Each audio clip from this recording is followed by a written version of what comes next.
Please हे सांगा की मिनिमम किती स्लीप आणि डाएट किती आणि कशा प्रकारचं हवं, आणि जर स्किन टाईप वेगळी आहे तर डाएट वेगळं असतं का? ओके, सो अगेन ह्याच्यात पण म्हणजे गट हेल्थ आणि स्किन हेल्थ हा खूप वास्ट टॉपिक आहे, पण it is very inter related. So diet wise तुम्ही म्हणाल तर एक रफली मेजॉरिटी लोकांनी एक म्हणजे रफ डाएट वाईज सांगायचं झालं तर ऑइली जंक फूड अवॉइड करणं, मैद्याचे पदार्थ, ब्रेड्स, शुगर रिलेटेड ड्रिंक्स म्हणा, चॉकलेट्स म्हणा, हे टीनेजर मुलांना ह्या सगळ्या गोष्टी खूप आवडतात. सो हे थोडंसं अवॉइड करायला पाहिजे. तर मग तुम्ही इनकॉर्पोरेट काय करायला पाहिजे डाएटमध्ये? सो प्रीबायोटिक आणि प्रोबायोटिक हे हल्ली आजकाल खूप ऐकण्यात येतं, इंटरनेटवर खूप फेमस होत आहेत ह्या टर्मिनॉलॉजीज.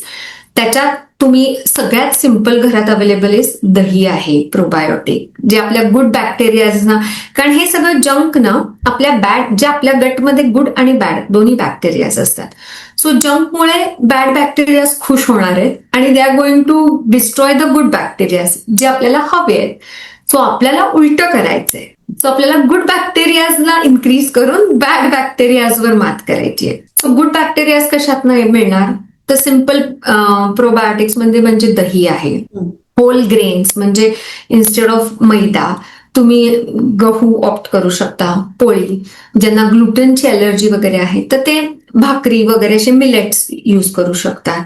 फ्रुट्स आहेत आणि परत वॉटर इनटेक तर तुम्हाला चांगला ठेवायलाच हवाय, कारण डिटॉक्सिफाय होते body.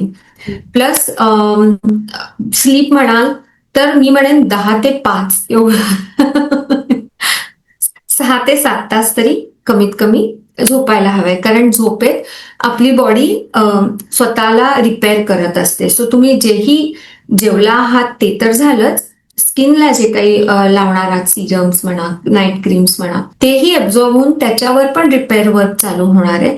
So that's how body works. की म्हणून स्लीप खूप महत्वाची आहे, डाएट पण इक्वली खूप महत्वाचं आहे.